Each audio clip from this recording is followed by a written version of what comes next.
Hello students, आज के lecture में हम एसी जनरेटर की कंस्ट्रक्शन वर्किंग प्रिंसिपल के बारे में लर्न करेंगे। तो प्रिंसिपल तो वही है जो डीसी जनरेटर के लिए था, इलेक्ट्रोमैग्नेटिक इंडक्शन।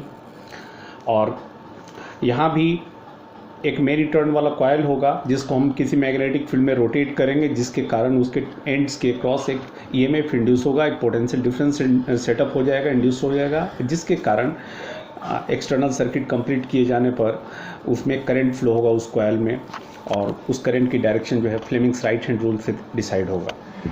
तो लेकिन डीसी जनरेटर में और एसी जनरेटर की बनावट में थोड़ा सा अंतर होता है। उस अंतर पर मैं ज़्यादा एम्फेसाइज करूँगा जब वो बात आएगी तो, लेकिन ज़्यादातर कंस्ट्रक्शनल पार्ट जो है वो डीसी जनरेटर से मिलता जुलता होगा। तो पहले समझते कंस्ट्रक्शन। तो यहाँ भी एक लार्ज नंबर ऑफ टर्न्स लेते हैं इंसुलेटेड कॉपर वायर का एक वो सॉफ्ट आयरन सिलेंड्रिकल कोर पे कई टर्न उसको लपेट करके रेक्टेंगुलर फॉर्म के कॉइल के रूप में, और उसके कई टर्न बना करके आर्मेचर तैयार करते हैं। ठीक है। और वो जो मेनी टर्न वाला कॉइल होगा उसके जो दो एंड्स होंगे, जिसको डीसी जनरेटर के केस में हमने एक स्प्लिट रिंग्स के 2 हाफ से कनेक्ट किया था, यहाँ पर वैसा स्प्लिट रिंग जैसा और सेमी सर्कुलर रिंग्स जैसे 2 हाफ वाली ऐसी कोई बात नहीं होगी, बल्कि यहाँ पर 2 कंप्लीट रिंग्स होंगे। ठीक है। यहाँ पर ये बहुत बड़ा अंतर है। Here is the difference between AC generator and DC generator and there construction. DC generator में एक ही रिंग को बीच से स्प्लिट करके और 2 सेमी सर्कुलर हाफ्स बनाए गए थे, जिस सिस्टम को हमने कम्यूटेटर सिस्टम नाम दिया था। वैसा कम्यूटेटर जैसा कोई भी सिस्टम यहाँ नहीं होता है, बल्कि यहाँ 2 कंप्लीट रिंग्स होते हैं, R1 एंड R2। ऐसे यहाँ पर 2 कंप्लीट रिंग्स होंगे मेटल के, R1 और R2। ठीक है। तो इसको हम कम्यूटेटर नहीं कहेंगे। ठीक है। यहाँ यही एक बेसिक अंतर है एसी जनरेटर की बनावट में और डीसी जनरेटर की बनावट में। और सारी चीज़ें करीब सेम हैं। तो करंट जो जनरेट होगा कॉइल के अंदर इंड्यूस होगा, ठीक है, that is taken out through the carbon brushes B1 and B2। और यहाँ भी वो ग्रेफाइट ब्रशेस B1 और B2 जो है, इन दोनों कंप्लीट रिंग से कांटेक्ट में जो होंगे, उनसे जो है B1 और B2 से जो भी पोटेंशियल डिफरेंस इन दोनों के बीच सेटअप होगा, इन दोनों के बीच में हम एक एक्सटर्नल लोड, एक एक्सटर्नल रेसिस्टेंस कनेक्ट करके उससे हम करंट लेते हैं। और यहाँ हम देखेंगे कि कैसे आधे समय के लिए इस एक्सटर्नल लोड में तो करंट जो है एक पर्टिकुलर डायरेक्शन में फ्लो होगा for first half rotation of the coil और armature in the magnetic field, और सेकेंड हाफ रोटेशन में कैसे वो इस डायरेक्शन ऑफ करंट जो है इस लोड से होकर के वो रिवर्स हो जाएगी। और ये सिलसिला, ये जो डायरेक्शनल चेंज का सिलसिला है, ये प्रत्येक हाफ रोटेशन के बाद इंटरचेंज होता रहेगा, और जिस कारण से हम इस करंट को एसी करंट कहते हैं। तो इस मैकेनिज्म को समझने की कोशिश करते हैं। तो क्या हो गया, डीसी जनरेटर की तरह ही यहाँ भी 2 फील्ड मैग्नेट्स लिए गए हैं। एक के नॉर्थ पोल के सामने दूसरे मैग्नेट का साउथ पोल ले लिया गया, या एक हॉर्स-शू मैग्नेट स्ट्रॉन्ग लेकर के उसी के नॉर्थ साउथ पोल के बीच की स्पेसिंग में हमने एक मैग्नेटिक फील्ड क्रिएट कर दिया नॉर्थ टू साउथ, और उस मैग्नेटिक फील्ड में उस मेरी टर्न वाले कॉइल को जो सॉफ्ट आयरन सिलेंड्रिकल कोर पे लिपटा हुआ है, जिसमें से सिर्फ एक टर्न को हमने दिखलाया है, यहाँ पर ध्यान देना, ये एक टर्न हमने दिखलाया है ABCD। ठीक है। और ये आर्मेचर वाला पोर्शन, और कॉइल को सबसे पहले हमने इस फील्ड में हॉरिजेंटली रखा है। ठीक है। ABCD has been placed horizontally, और इसके बाद रोटेशन प्रारंभ करेंगे, रोटेशन की शुरुआत करेंगे। अब ये जो आर्मेचर है और ये जो कॉइल के मेनी टर्न वाले कॉइल के ये जो दोनों एंड्स हैं, ये 2 रिंग्स से जो जुड़े हुए हैं, जिन रिंग्स का नाम R1 और R2 है, और ये दोनों रिंग्स, ये आर्मेचर, ये सब जो है एक शाफ्ट से और एक एक्सिल से कनेक्टेड होंगे, जो एक्सिल ये बीचों बीच से होकर के पास कर रही है, और इस एक्सिल के दूसरे छोर पर वही टरबाइन ब्लेड्स कनेक्टेड होंगे, और जिन टरबाइन ब्लेड्स को हम किसी भी मैकेनिकल मीन्स से, किसी भी सोर्स ऑफ एनर्जी से मैकेनिकली इसको रोटेट कराएंगे, या तो मैनुअली रोटेट करा दें, या फिर हाइड्रो इलेक्ट्रिसिटी प्रोड्यूस करनी है तो हाइट से, डैम्स में से पानी गिरा करके और उसकी पोटेंशियल एनर्जी को काइनेटिक एनर्जी में कन्वर्ट करके, या स्टीम जेट की प्रेशर से इसको रोटेट करके थर्मल पावर प्लांट्स में वाटर हीट करके स्टीम बना करके उस सुपर हीटेड स्टीम की प्रेशर से इसको रोटेट कराएं, या फिर न्यूक्लियर पावर स्टेशन में वहाँ पर न्यूक्लियर फ्यूज़न की एनर्जी को अल्टीमेटली वाटर हीट करके फिर स्टीम बना करके उसकी प्रेशर से इसको रोटेट करें, या फिर जियो थर्मल एनर्जी। तो whatsoever is the source of energy, किसी भी सोर्स ऑफ एनर्जी से, किसी भी मैकेनिकल मीन्स से हमें इस एक्सिल के साथ इसके दूसरे छोर पर कनेक्टेड जो टरबाइन ब्लेड से इसको रोटेट करना है, बाहर से एनर्जी देनी है। और जब ये रोटेट होना शुरू होगा ये कॉइल, तो देखो ये बनावट में एक दो पार्ट और मैं बता दूं ठीक से आपको। ये देखो, ये कार्बन ब्रशेस, ग्रेफाइट के ब्रशेस गुड कंडक्टिंग होने की वजह से ये हमेशा ये क्या किए रहेंगे, ये B1 ब्रश जो है इस रिंग R1 के साथ हमेशा कांटेक्ट बनाए रहेगा। थोड़ा सा स्लाइटली प्रेस करके ऐसे रखते हैं, और ये एक्सिल रोटेट कर रहा है, ये कॉइल रोटेट कर रहा है, और ये उंगली समझ लो कि हमारी ब्रश है, ठीक है। और वैसे ही ये ब्रश B2 जो है ग्रेफाइट ब्रश, ये रिंग R2 के साथ कांटेक्ट बनाए रहेगा। और ये एक्सटर्नल सर्किट हो गई जिसमें एक सिंगल रेसिस्टेंस हमने लिया है, कोई भी लोड हो सकता है, इलेक्ट्रिक बल्ब हो सकता है, और भी कुछ हो सकता है, और इससे होकर के हमें करंट लेना है। तो शुरुआत करते हैं इसकी मैकेनिज़्म को, करंट प्रोड्यूस होने की मैकेनिज़्म को, और इसकी डायरेक्शनल चेंज की मैकेनिज़्म को समझते हैं, ये कैसे AC प्रोड्यूस करता है। तो ये जो कॉइल है ABCD, मैनी टर्न वाले में एक सिंगल टर्न मैंने दिखलाया है, इस कॉइल को सबसे पहले हॉरिजॉन्टली प्लेस किया गया, इस मैग्नेटिक फील्ड में ऐसे रखा गया। अब इसके बाद मान लो कि इसको हम एंटी क्लॉकवाइज सेंस में रोटेट करना शुरू कर रहे हैं। तो जब एंटी क्लॉकवाइज में रोटेट करना स्टार्ट करेंगे तो ये जो CD आर्म है ये ऊपर की ओर उठेगा, और BA आर्म जो है डाउनवर्ड डायरेक्शन में जाएगा। यूँ समझ लो कि ये जो हाथ है मेरा, ये हो गया C, here is D, here is B, here is A। तो ये ऐसे रोटेट होगा, ऐसे रोटेशन होगा। तो तुम देख रहे हो कि ये वाला आर्म ऊपर उठ रहा है, और ये आर्म जो है AB वाला नीचे जा रहा है, और CD वाला ऊपर उठ रहा है। तो जब CD आर्म ऊपर उठेगा तो तुम देखो इसमें फ्लेमिंग्स राइट हैंड रूल से ये CD आर्म तो स्ट्रेट कंडक्टर है, तो Fleming's right hand rule apply करते हैं इसमें इंड्यूस करंट की डायरेक्शन फाइंड करने के लिए। तो CD आर्म जब ऊपर आएगा तो थंब को, राइट हैंड की थंब को हम उस डायरेक्शन में ओरिएंट करेंगे। और ये तो देख ही रहे हो कि नॉर्थ टू साउथ ये मैग्नेटिक फील्ड की दिशा है, तो ये मिडिल फिंगर की दिशा में इस डायरेक्शन में करंट इंड्यूस हो जाएगा। मेरा मतलब अगर जैसे यहाँ देखो डायग्राम में, तो D to C current induce होगा। एंटी क्लॉकवाइज रोटेशन शुरुआत करते ही क्या होगा, D to C current induce हो जाएगा, और इस पोर्शन में D to C current flow होने लगेगा। और ये BA आर्म नीचे जा रहा है। ये आर्म जब नीचे जाएगा तो यहाँ देखते हैं इंड्यूस करंट की डायरेक्शन कैसे पता कर। तो फिर से वही राइट हैंड का ये रूल अप्लाई करते हैं फ्लेमिंग का। तो ये थंब डाउनवर्ड डायरेक्शन में जा रहा है, मैग्नेटिक फील्ड की दिशा ये हो गई। मिडिल फिंगर की दिशा देखो B to A है, तो B से A की ओर डायरेक्शन में करंट का फ्लो हो रहा है यहाँ पर। तो तुम देख रहे हो कि D से C होते हुए फिर B से A होकर के करंट का फ्लो ऐसे हो रहा है, ठीक है। ये फर्स्ट हाफ रोटेशन में ये हुआ। और जब ऐसा होगा तो ऐसा कब हो सकता है, इस डायरेक्शन में करंट फ्लो होने का मतलब ही हुआ कि ये रिंग R1 जो है, ध्यान देना, रिंग R1 R2 इनका कोई आपस में कांटेक्ट नहीं है, सिवाय इसके कि दोनों एक ही एक्सेल पर, एक ही शैफ्ट पर कनेक्टेड हैं, और उस शैफ्ट के साथ ये इंसुलेटेड हैं, ठीक है। पूरी तरह से इंसुलेशन हुआ पड़ा है उस शैफ्ट को, जिसको हमने ठीक से दिखलाया नहीं है। और एक लिंक भेजूंगा तो उससे और ज़्यादा क्लियर हो जाएगा डायग्राम, और इसकी एनिमेशन से जो है उससे और ज़्यादा क्लियर होगा।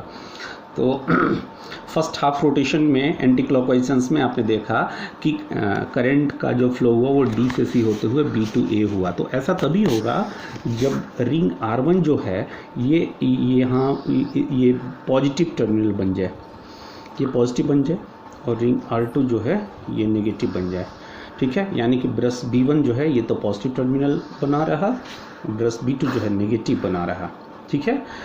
और ऐसा जो है हम देखेंगे कि सिर्फ फर्स्ट हाफ रोटेशन में होगा, जो कि एंटी क्लॉकवाइज सेंस में रोटेट करेगा, तो नतीजा तभी जा कर के ये पॉजिटिव टू नेगेटिव करंट का फ्लो ऐसे होगा और एक्सटर्नल लोड से होकर के करंट का फ्लो इस डायरेक्शन में होगा, और इस तरह से सर्किट कंप्लीट होगी, ठीक है। मतलब आधे रोटेशन के लिए, हाफ रोटेशन के लिए, फर्स्ट हाफ के लिए ये रहा पॉजिटिव टर्मिनल और ये टर्मिनल बना रहा नेगेटिव। जब आधा रोटेशन कंप्लीट हो जाएगा तो DC और AB अपने पोजीशंस को इंटरचेंज कर लेंगे। D आ गया A की जगह पे, ठीक है, C आ गया B की जगह पे, A गया D, A आ गया यहाँ, B आ गया यहाँ। तो ध्यान देना, जब A यहाँ और B यहाँ था तो AB पोर्शन में करंट का फ्लो B to A हुआ करता था। जब ये आधे रोटेशन के बाद यहाँ आ गया, ये AB BA यहाँ हुआ करता था, BA यहाँ हुआ करता था, आधे रोटेशन के बाद यहाँ आ गया। तो जब BA यहाँ था तो यहाँ तो ये इन्वर्ट जा रहा था फर्स्ट हाफ रोटेशन में, और आधा रोटेशन कंप्लीट हो गया, मतलब ये स्थिति बन गई। अब ये जो B पोर्शन है ये A है, अब यहाँ ऊपर उठने की तैयारी में है, ठीक है। और ये जो CD पोर्शन है, CD पोर्शन ये आ गया है यहाँ पर AB की जगह पे, और CD जब साउथ पोल के नज़दीक था तब तो ये ऊपर उठ रहा था, लेकिन नॉर्थ पोल के करीब जब आएगा आफ्टर हाफ रोटेशन तो ये डाउनवर्ड डायरेक्शन में जाने की तैयारी कर रहा होगा। तो AB पोर्शन जो DC की जगह ले रहा है, तो DC की जगह यानी साउथ पोल के करीब आने पर अब AB जो है डाउनवर्ड डायरेक्शन में नहीं, यहाँ आकर के सेकेंड हाफ रोटेशन की शुरुआत से और उसके बाद वो क्या करेगा, मतलब सेकेंड हाफ रोटेशन में ये ऊपर उठ रहा होगा, AB यहाँ आकर के ऊपर उठ रहा होगा, ठीक है। तो AB आर्म जब यहाँ से ऊपर उठेगा तो फिर से तुम देखो इसमें करंट का फ्लो किधर होगा, फिर से वही Fleming's right hand rule apply कर दो। AB आर्म ऊपर उठ रहा है, AB ऊपर उठ रहा है थंब की दिशा में, ठीक है, अपवर्ड डायरेक्शन में यहाँ आ गया है, और उसके बाद ये मैग्नेटिक फील्ड की दिशा तो वही रही। तुम देखो करंट की डायरेक्शन अब क्या हो जाएगी, A यहाँ आ गया है D की जगह, B आ गया है C की जगह, तो करंट की डायरेक्शन जो है A to B हो जाएगी। ध्यान देना, करंट की डायरेक्शन A to B हो जाएगी। तो जब AB आर्म नॉर्थ पोल के पास है तो करंट का फ्लो B to A हो रहा है, लेकिन जब AB आर्म यहाँ CD की जगह यानी साउथ पोल के करीब आ जाएगा तो करंट का डायरेक्शन रिवर्स हो जाएगा, वो B to A ना बल्कि A to B हो जाएगा, क्योंकि यहाँ पर ये डाउनवर्ड डायरेक्शन में नहीं जा रहा है, अपवर्ड डायरेक्शन में उठ रहा है, ठीक है। और जब ऐसा होगा तो करंट का डायरेक्शन क्या हुआ, सर्किट में इन्वर्ट हो गया। और चूंकि साथ में ये दोनों रिंग्स भी रोटेट कर रहे हैं, ठीक है, तो होगा ये कि जब AB पोर्शन यहाँ पहुँच जाएगा तो AB तो जुड़ रहा है, AB का ये वाला पोर्शन ये तो ब्रश B2 से जुड़ा हुआ है। जब यहाँ पर ये आ जाएगा आधे रोटेशन के बाद, तो अब क्या होगा कि चूंकि करंट का डायरेक्शन इन्वर्ट हो गया तो अब ये B2 टर्मिनल पॉजिटिव हो जाएगा, ठीक है। अब ये पूरा पोर्शन क्या हुआ है, शिफ्ट होकर के इधर आ गया है, इस पोर्शन में आ गया है, और करंट का फ्लो अब इधर से होना है A to B। तो ये तो तभी संभव है ना जब ये B2 ये ब्रश जो है जिसके कांटेक्ट में रिंग R2 है, ये R2 जो है ये पॉजिटिव टर्मिनल बन जाए, ठीक है। और साथ ही जब CD यहाँ आ जाएगा AB की जगह तो अब ये अपवर्ड डायरेक्शन में नहीं जा रहा है बल्कि डाउनवर्ड डायरेक्शन में जा रहा होगा सेकेंड हाफ रोटेशन के दरमियान, ठीक है, जिसकी वजह से इसमें करंट का डायरेक्शन यहाँ भी इन्वर्ट होकर के D to C ना होगा बल्कि C to D हो जाएगा।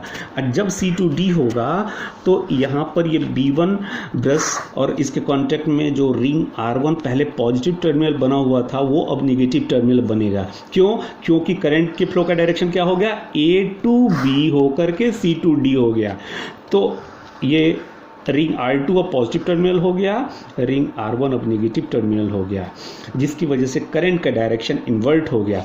करंट जो पहले इस सेंस में D to C होकर के B to A ऐसे फ्लो हुआ करता था इस एक्सटर्नल लोड में, फर्स्ट हाफ रोटेशन में करंट का डायरेक्शन ये हुआ करता था। आफ्टर सेकेंड हाफ रोटेशन क्या होगा कि तुम देख रहे हो कि इन दोनों रिंग्स की पोलैरिटी इन्वर्ट हो गई, और जिसकी वजह से करंट का डायरेक्शन उलट जाएगा इस एक्सटर्नल सर्किट में। अब यहाँ पर करंट का डायरेक्शन जो है ये A to B होकर के C to D होकर के सर्किट ऐसे फ्लो होगा और एक्सटर्नल लोड एक्सटर्नल रेसिस्टेंस से करंट जो है अपोजिट डायरेक्शन में फ्लो होगा। तो हम देख रहे हैं कि first half one complete rotation में डायरेक्शन 2 बार डायरेक्शन का चेंज हुआ। फर्स्ट हाफ रोटेशन में करंट क्या हुआ है, फर्स्ट हाफ रोटेशन में करंट का फ्लो जो है इस सेंस में हुआ, ठीक है, जिसकी वजह से एक्सटर्नल लोड में करंट का फ्लो ये लेफ्ट टू राइट ऐसे हुआ और सर्किट का कंप्लीशन ऐसे हुआ। लेकिन सेकंड हाफ रोटेशन में यही करंट का डायरेक्शन इन्वर्ट होकर के A to B होकर के C to D हो गया और फिर से नेक्स्ट रोटेशन जब प्रारंभ होगा फिर डायरेक्शन तुरंत चेंज हो जाएगा और इस तरह से जो है प्रत्येक रोटेशन में 2 बार डायरेक्शनल चेंज होगा। इंडिया में जो सप्लाई और इस तरह का जो करंट हम एक्सटर्नल लोड में ऑब्टेन करेंगे वो AC करंट कहलाएगा, because its direction is alternatively changing at a regular time interval. Indian supply जो है हमारी चूँकि AC सोर्स का ही ज़्यादा इस्तेमाल हम करते हैं, हमारे घरों में जो भी इलेक्ट्रिकल गैजेट्स हैं और हमें जो डोमेस्टिक सप्लाई मिल रही होती है पावर हाउस स्टेशन से वो AC सप्लाई होती है और हमारे डोमेस्टिक सर्किट्स में AC करंट का फ्लो हो रहा होता है और यहाँ पर डायरेक्शनल रिवर्सल हो रहा होता है। और ऐसा किस वजह से होता है ये आप समझ गए हो। तो दरअसल होता ये है कि हमारे इंडिया में जो सप्लाई है उसमें AC की फ्रीक्वेंसी 50 हर्ट्ज़ होती है। मैंने पिछले लेक्चर में बताया था AC और DC का जब अंतर बता रहा था, तो 50 हर्ट्ज़ का मतलब क्या हुआ कि ये जो भी पावर जनरेटिंग स्टेशन है वहाँ पर इस कॉइल को आर्मेचर को इस तरह से रोटेट कराया जाता है इस मैग्नेटिक फील्ड में कि 1 सेकेंड में ये 50 रिवॉल्यूशन कंप्लीट करे, ठीक है, इसको मैनेज किया जाता है। तो 1 सेकेंड में ये एग्जैक्टली 50 टाइम्स जब रिवॉल्व करेगा आर्मेचर तो 100 बार डायरेक्शन बदलेगा, ठीक है, और ये जो 50 टाइम्स रिवॉल्यूशन होगा तो उसी को हम 50 कंप्लीट साइकिल ऑफ AC कहते हैं। 50 कंप्लीट AC साइकिल कहेंगे और 50 हर्ट्ज़ फ्रीक्वेंसी कहलाएगी, ठीक है, जो कोई वेस्टर्न कंट्रीज में 60 साइकिल पर सेकेंड होती है, ठीक है। वो डिपेंड करता है कि हम आर्मेचर को किस रफ्तार से रोटेट कर रहे हैं, पर सेकंड कितने रिवॉल्यूशंस दे रहे हैं। तो इंडियन सिस्टम में क्या करते हैं, इंडियन इलेक्ट्रिकल सप्लाई सिस्टम में इस आर्मेचर को पावर जनरेटिंग स्टेशन पर इसको मैकेनिकल मीन्स से 50 रिवॉल्यूशंस पर सेकेंड देते हैं, जिसकी वजह से इंडियन सप्लाई जो है 50 हर्ट्ज़ की AC सप्लाई होती है, ठीक है। और तुम समझ गए होगे कि 50 हर्ट्ज़ की सप्लाई में 100 बार जो है 1 सेकेंड में 100 बार करंट का डायरेक्शन क्या होता है, रिवर्स होता है, ठीक है। तो मुझे उम्मीद है ये AC जनरेटर की कंस्ट्रक्शन और वर्किंग प्रिंसिपल सब कुछ आपको क्लियर होगा। साथ ही AC और DC जनरेटर की बनावट में ये जो अंतर है मैं फिर से रिपीट कर दूं, AC जनरेटर में 2 डिफरेंट मेटल रिंग्स का इस्तेमाल किया जाता है, कॉपर के बने हुए या ब्रास के बने हुए, और इसको कम्यूटेटर नहीं कहते हैं। जबकि DC जनरेटर में एक ही रिंग होता है जो स्प्लिटेड होता है बीच से, 2 सेमी सर्कुलर हाफ्स होते हैं इसके और उसको कम्यूटेटर कहते हैं, और उसी की वजह से जो है DC प्रोड्यूस हो पाता है और यहाँ और डायरेक्शन का चेंज नहीं होता है वहाँ करंट का किसी एक्सटर्नल लोड से होकर के। जबकि यहाँ बस उस कम्यूटेटर सिस्टम की जगह पर सिर्फ एक ring, 2 semi circular half rings की जगह अगर हम 2 कंप्लीट रिंग्स ले लें अलग अलग और इस आर्मेचर से इलेक्ट्रिक कॉइल के 2 एंड्स को अगर हम दोनों डिफरेंट रिंग से कनेक्ट कर दें तो बस इतने ही से हम एक्सटर्नल लोड में AC ले सकते हैं और AC प्रोड्यूस कर सकते हैं। बस this here is the constructional difference between the AC generator and DC generator. अगर कोई डाउट है आप हमसे पूछ लीजिएगा और उम्मीद है आप इसको ठीक से समझ गए होंगे और इसका एक प्रॉपर नोट्स बना लेंगे। और बहुत जल्दी ये चैप्टर समाप्त होने वाला है आपका। 1-2 छोटे छोटे टॉपिक्स हैं मैं डिस्कस कर दूंगा कल। थैंक यू, आज के लिए इतना ही।